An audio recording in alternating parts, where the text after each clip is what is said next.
엄마 아빠 따라서 어릴 때부터 교당을 다니기 시작했는데요. 그 다니게 된 계기가 외할머니 외할아버지가 몇 년 차이 안 나게 열반을 하셨는데 그때 원불교식으로 천도제를 지내게 됐어요. 근데 그렇게 해서 교당을 다니게 됐지만 나중에 성장해서 보니까 고모랑 아버지랑 이제 고향에서 이미 원불교를 알고 계셨더라고요. 좌포시거든요. 대산종사님 생가가 있는 곳이잖아요. 그러니까 그때 그 지역에 계셨던 교무님들, 그다음에 함께 학교 다니셨던 선후배, 이렇게 교당 다니는 분들이 굉장히 많았다고 해요. 그래서 그런 인연으로 엄마 아빠 따라서 교당을 다니게 됐고, 어릴 때 그 기억에 석동성탄절이 되면 엄마가 이제 항상 저녁에 기도를 참석을 하셨었는데 거기 따라서 기도를 하다가 졸리면 엄마 무릎 베고 자고 또 깨어나고 그렇게 했던 그 기억들이 있습니다.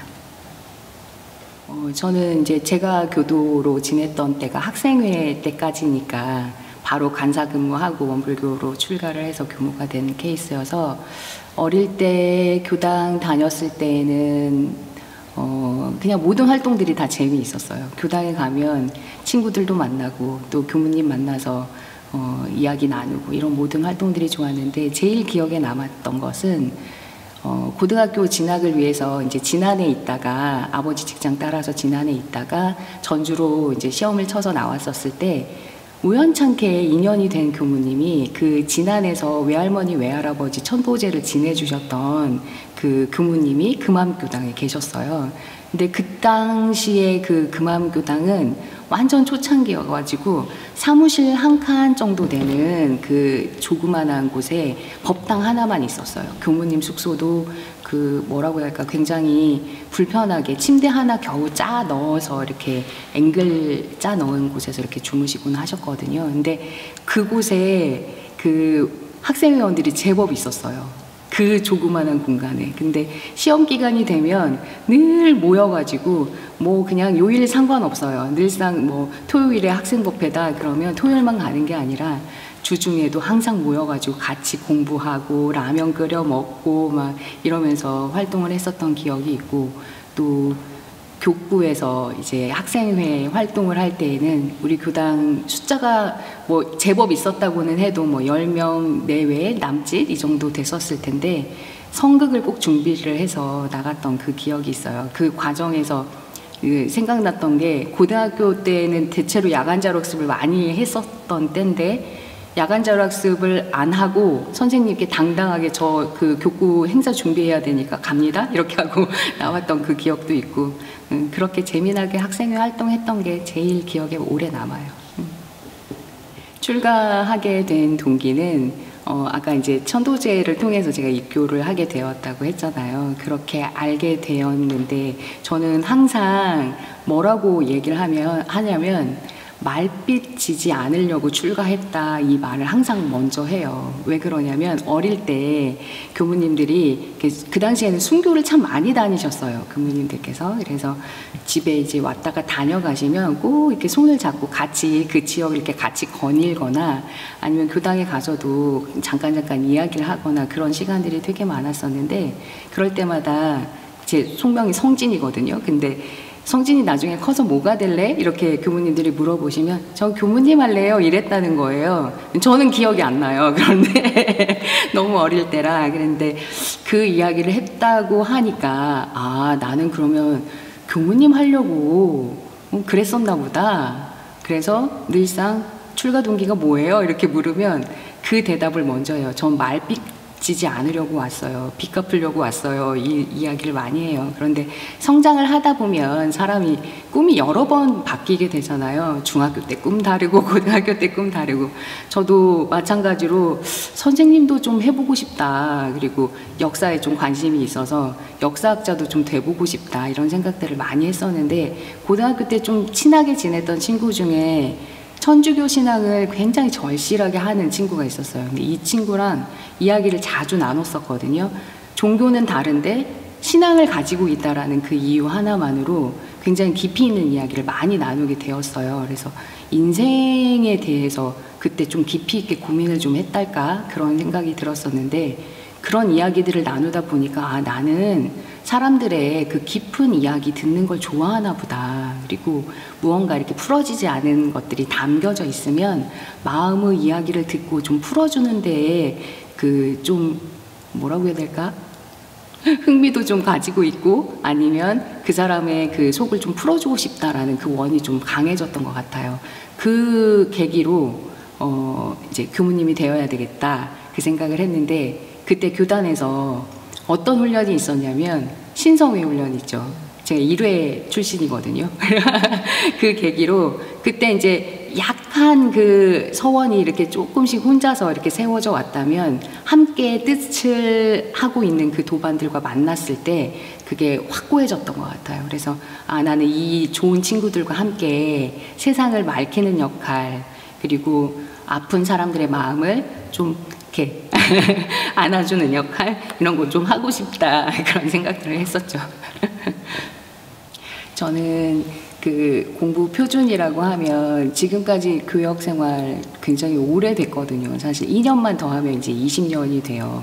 그래서 살아오면서 공부 표준이 없었다면 이 삶을 유지해 올 수가 없었겠죠. 근데 가장 근간이 되었던 건 일과에서 등력하자였어요.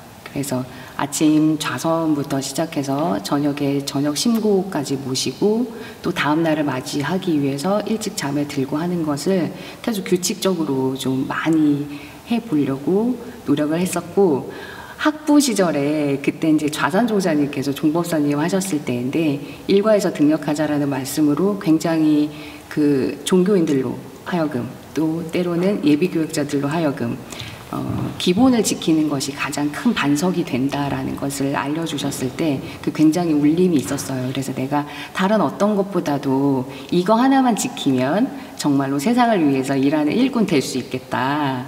보온할 수 있겠다 이 생각이 들었어요. 그래서 지금도 그 표준으로 살아요. 그래서 아침에 좌선을 하러 나오기 전에 뭐 4시 40분에 알람이 울면 그때 정확하게 일어나고 세면을 하고 또 법당에 5시 10분 전까지는 들어와서 40배를 올리고 하는 이런 모든 일련의 과정들이 또 그 정진하고 있는 그것 중에 하나가 또 유무념으로 그걸 늘 대조하면서 지내거든요. 학부 시절에는 어떤 이제 조목 하나 뭐 이렇게 마음을 바로 쓰자 아니면 뭐 경계마다 뭐 일심으로 대하자 뭐 이런 형태로 유무념 정진을 했다면 지금은 그냥 통으로 놓고 작업 시간 수를 기재한 대로 내가 됐는가 안 되었는가 이걸 점검을 해요.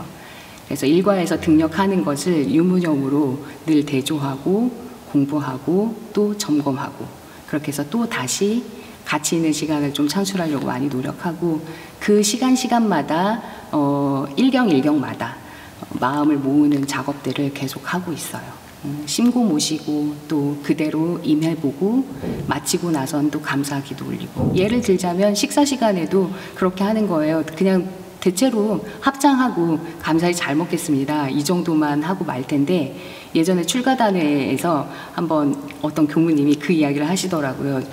심고 시간에 식사 시간 전 심고를 모실 때 어떻게 하냐고 그래서 사님 은혜에 감사하며 보온하는 일꾼 되겠습니다. 이렇게 간단하게 올립니다. 그랬더니 나는 공양의 노래를 부릅니다. 이렇게 하면서 이야기를 하시더라고요. 그래서 공양의 노래로 지금은 노래를 다 부르진 않지만 마음을 이제 합장을 하고 마음을 모은 다음에는 항상 공양의 노래를 다 불러요. 속으로.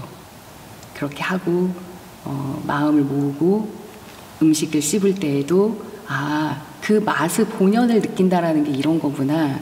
이렇게 하다 보면 감사심이 저절로 생겨나더라고요. 그래서 공부가 뭔가 하나를 이렇게 표준을 삼고 있다고 해도 그거 하나만 되어지는 게 아니라 너무 신기하게도 별이처럼 쫙 끌어당겨서 모든 걸 다 이루게끔 하는 그 과정이 그 안에 있더라고요. 그래서 스승님 말씀대로 하면 무언가는 하나 잡혀지겠구나.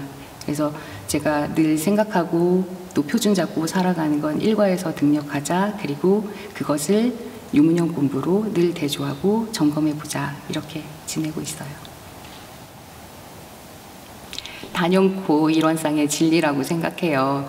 어떤 그 생활의 다단한 문제를 바로 해결할 수 있는 문제 해결법을 알려준다라기보다도 진리를 꿰뚫면 그대로 채받으면 그 삶이 그대로 이론상 진리처럼 되어진다라는 걸 알려드리고 싶은데 그 진리를 신앙하고 수행해서 내 삶이 변화된다라는 것, 그것 자체가 굉장히 소중하다라는 걸 외치고 싶고 또 내 자신부터도 늘 그런 삶을 살아가려고 노력하고 있습니다.